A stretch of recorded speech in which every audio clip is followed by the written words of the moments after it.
70 menit, Benjamin Sesko awol, menghilang. Tidak ada kontribusi, tidak ada pergerakan yang berbahaya.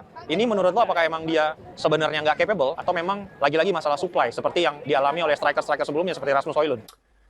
Yes, gue juga tadi bilang di live reaction kalau Sesko ini benar-benar nggak kelihatan sama sekali, missing in action. Awal lo bilang oke, ya beginilah Sesko gitu. Jadi banyak yang nanya juga di awal musim, gimana lo ngeliat Sesko dibanding Gyökeres, lebih sukses mana? Gue bilang ya kalau sukses ya suksesan Gyökeres daripada Sesko. Karena problem utamanya adalah penyuplai dan rekan-rekan di sebelahnya gitu.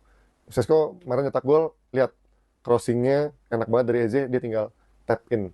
Dan itu pun juga bukan semerta-merta skema gampang ya, karena untuk mendapatkan situasi seperti itu butuh kerjasama dari tim untuk mendapatkan momentum seperti itu. Dan Sesko tadi tidak dapat supply, tadi gue bilang Dorgu sangat stupid, bener dogol setengah mati. Jadi kalau orang bilang kasih dia waktu bang, nggak bisa, lo nggak bisa kasih dia waktu karena MU nggak punya back kiri lagi gitu. Diego Leon lebih parah lagi, lebih mentah lagi. Lo mau masang Dalot di sana yang kita udah lihat dia bermain 5-6 tahun gitu-gitu aja, atau memaksakan Mazzoli jadi back kiri, nggak bisa. Makanya gue sempat kesel banget kenapa MU justru malah melepas Alvaro Carrera ke Benfica dan akhirnya sekarang ditebus oleh Madrid.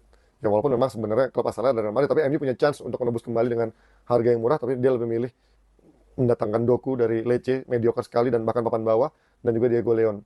Terus juga banyak opsi lainnya harusnya bisa diekspor, ternyata dia lebih memaksakan yaitu milih mengambil seorang Dorgu. Gue nggak balik lagi ke Dorgu. Di sisi kanan pun juga ada tipikal inverted yang menggunakan kaki kirinya, jadinya nggak ada crossing yang jalan. Jadi gue nggak bisa menilai Sesko cukup banyak, tapi memang menurut gue dua hal ini beriringan. Supply yang nggak dapat, Sesko-nya sendiri gue bilang ya halfback juga, karena kalau lo ngomongin dia di Bundesliga, sebagus apa sih track recordnya, nyetak 20 gol aja nggak dalam 2 musim kan, nyetaknya hanya belasan gol hanya di Bundesliga. Jadi sebagai striker tajam pun, dibilang tajam pun ya nggak tajam-tajam amat.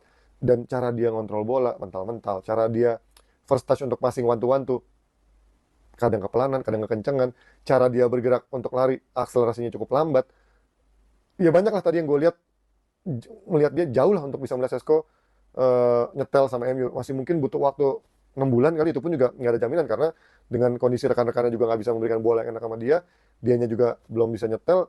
Ini menurut gue masih is a long way to go Sesko untuk bandingin sama Gyökeres atau even yang baru harga lebih mahal. Gue sempat ketawain ini harga lebih mahal lagi, Nick Woltemade. Jadi ada teman ternyata Nick Woltemade langsung ngegolin di pekan pertama. Jadi ya menurut gue pressure is on you, bebannya adalah untuk Sesko. Ini akan membuat dia dihantui sampai beberapa bulan ke depan sampai dia ngegolin. Itu pun juga nggak ada jaminan karena ngegolin satu bukan menjadi akhir dari atau happy ending buat dia, karena dia striker pasti akan ditunggu bebannya minggu per minggu.